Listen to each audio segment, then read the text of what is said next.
I've already asked Google what the biggest wastes of money are. That video is linked below.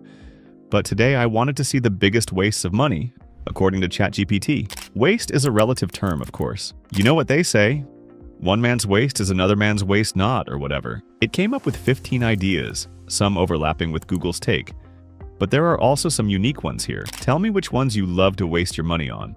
Number 1. High-interest credit card debt. This is going to show up at the top of every list, and for good reason.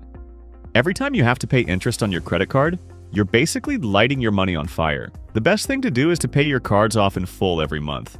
But I realize that's not possible if you've already gotten yourself in a sticky debt situation. The next best thing to do is to pay as much extra on your card each month as you can. If you have more than one credit card, you can try one of the two famous payoff methods, snowball or avalanche. Here's an article from Wells Fargo that compares the two methods. It doesn't matter which one you choose, as long as it's one you'll stick with. Number 2. Extended warranties. A few people came after me when I mentioned this one in a previous video, but most of the time extended warranties aren't necessary. If something's going to break, it's going to break 2 days after your warranty ends. Number 3. Brand new cars. This is another one where a few people disagreed in a previous video. I understand wanting to have safety and security with a new car, which isn't guaranteed, but you can find very good used cars for a discounted price. Some people say it's hard to find those, but it's a matter of taking the time to look and being patient for the right opportunity. I'm no expert on cars, but I've seen people score great deals by simply being willing to wait and search. It's possible. You just have to dig. Number 4. Buying coffee every day. Here's what ChatGPT said about this one. $5 lattes times 5 days by 50 weeks equals $1,250 a year. That's a whole vacation. It's not wrong. Those coffees add up. At the same time, I get the addiction. I make coffee at home first thing in the morning. But I almost always get a Starbucks too. My home coffee gets me going, but the Starbucks is like a special treat after my daily walk. I know it's a waste of money, but it's something I enjoy. Sometimes money is meant to be wasted on the pleasures in life. As long as you can afford it, why not? Number 5. Streaming services you don't use. I was just thinking about this yesterday. Do we really need Netflix, Hulu, Paramount, Disney Plus, Apple TV, and Amazon Prime, plus cable? Turns out we didn't have Paramount, and Apple TV was a special free offer that will be canceled soon. But they all have something different to like. I mean, someone should bundle these up and charge a lower price, like cable. Number 6. Fast fashion. I have to say, I've got a few shirts from Shine that I've worn for years and they're still holding up. The quality surprised me. Not everything from fast fashion brands is durable. Check reviews before buying, and there are ethical issues like labor practices and environmental impact. But my experience has been decent. I haven't had any issues with the quality. I'm sure that's not the case for everything. Check the reviews before you buy. And I know there are other ethical issues with the clothes. But I was impressed by what I got, so I personally struggle with this one. If I go to Old Navy, the quality of the clothes isn't any better. In fact, I asked Perplexity AI if Old Navy, Gap, and Banana Republic are fast fashion. They're all under the Gap Inc. brand, and it said yes. Here's a handy chart it gave. According to Precision Business Insights, fast fashion market size was valued at $43.4 billion in 2024 and is expected to reach a $63.2 billion by 2031. This equates to about 15% of the market. What do you think about this one? Is fast fashion a waste of money? Is it a waste if the clothes last several years? Number 7. Gambling apps and lotteries. I enjoy a casual bet for fun, but gambling could top any biggest wastes of money list. The dream of winning big is thrilling, but the odds are brutal. I hit a jackpot once and it was exciting, but it tricked me into thinking I could keep winning. The longer you play, the more you lose. Set a strict budget and treat gambling like entertainment, not a side hustle. Lottery odds can be worse than 1 in 300 million. And apps use addictive designs to keep you hooked. A 2024 study found 60% of gambling app users overspend due to in-the-moment impulses. If you play, use only disposable income, set timers, and never chase losses. Alternatively, try low-stakes hobbies like board games or skill-based challenges for similar thrills. Some say lotteries fund public services, but only a fraction of proceeds typically goes there. How do you keep gambling fun without it draining your wallet? Number 8. Meal delivery apps, DoorDash, Uber Eats, etc. I love ChatGPT's snarky blurb about this one. You're paying double for cold fries. Bingo! That's how I feel too. It's nice to pay for that convenience sometimes, especially if you're not feeling well. But the cost can really add up if you do it too often. I know some people hate cooking, but it's not hard to follow directions in a recipe. Like with anything in life, the more you do it, the better you get. And you can really save time, money, and headaches if you come up with a simple meal plan each week. It's easy to do. Number 9. Gym memberships you don't use. ChatGPT's quip hits hard. You're not getting fit by donating $29.99 a month. Too true. Exercise.com says 67% of people don't use their gym memberships, and 50% quit within 6 months. I was in that 50%. Driving to the gym in bad weather felt like a chore, and some gym goers, like the person hovering over my machine, made it less than pleasant. So I ditched the membership and switched to outdoor workouts, my Peloton, and YouTube videos. Investing in health is never a bad idea, but only if you use the tools. If gyms work for you, great.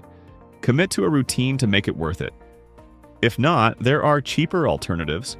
Bodyweight exercises, free fitness apps, or even secondhand equipment. The key is consistency, not the price tag. Also, consider the social aspect. Some people thrive in gym communities while others prefer solo workouts. If you're on the fence, try a trial pass before committing. What's your fitness setup, and how do you make sure you're getting your money's worth? Number 10. Subscription boxes.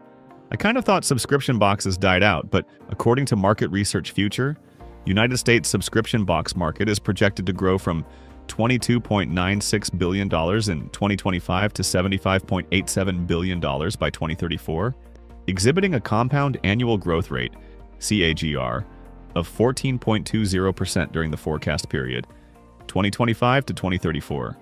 Additionally, the market size for United States subscription box market was valued at $20.1 billion US dollars in 2024, $22.96 billion. With a B? I guess I thought wrong about them dying out. I used to have a couple of the subscription boxes, and they were a great idea for the sellers. While it was fun to get a box full of new stuff in the mail every month, I quickly realized the stuff I was given was samples that the companies would normally give away for free.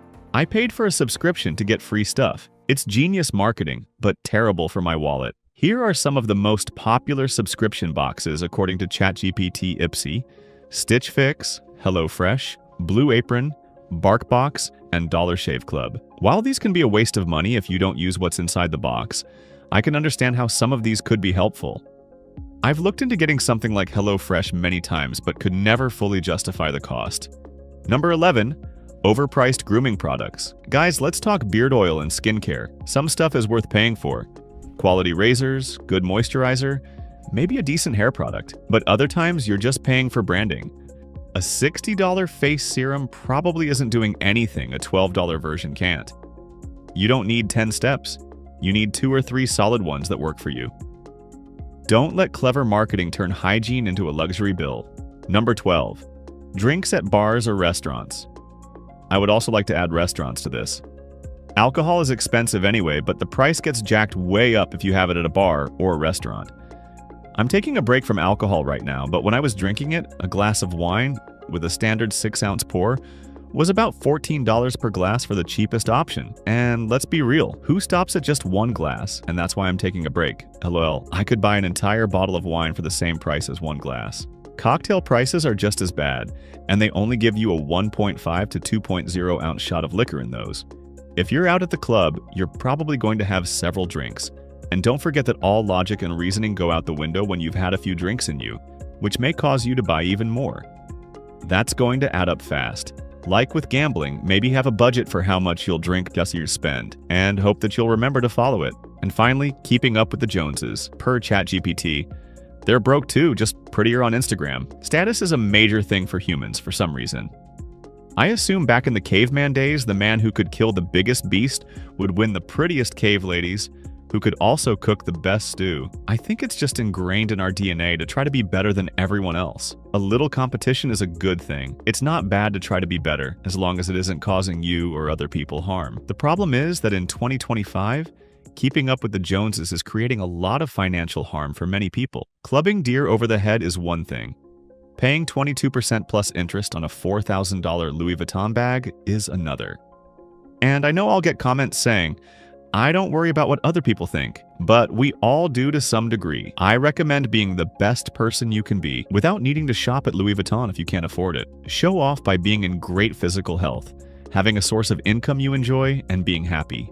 I think it's fascinating to see what the biggest wastes of money are according to different sources. More to come. While many of them overlap, credit card interest is always going to be on the list. Sometimes unique ones appear that I never thought about. Subscription boxes in this case. The point of these lists isn't to shame you into feeling bad for every purchase you make.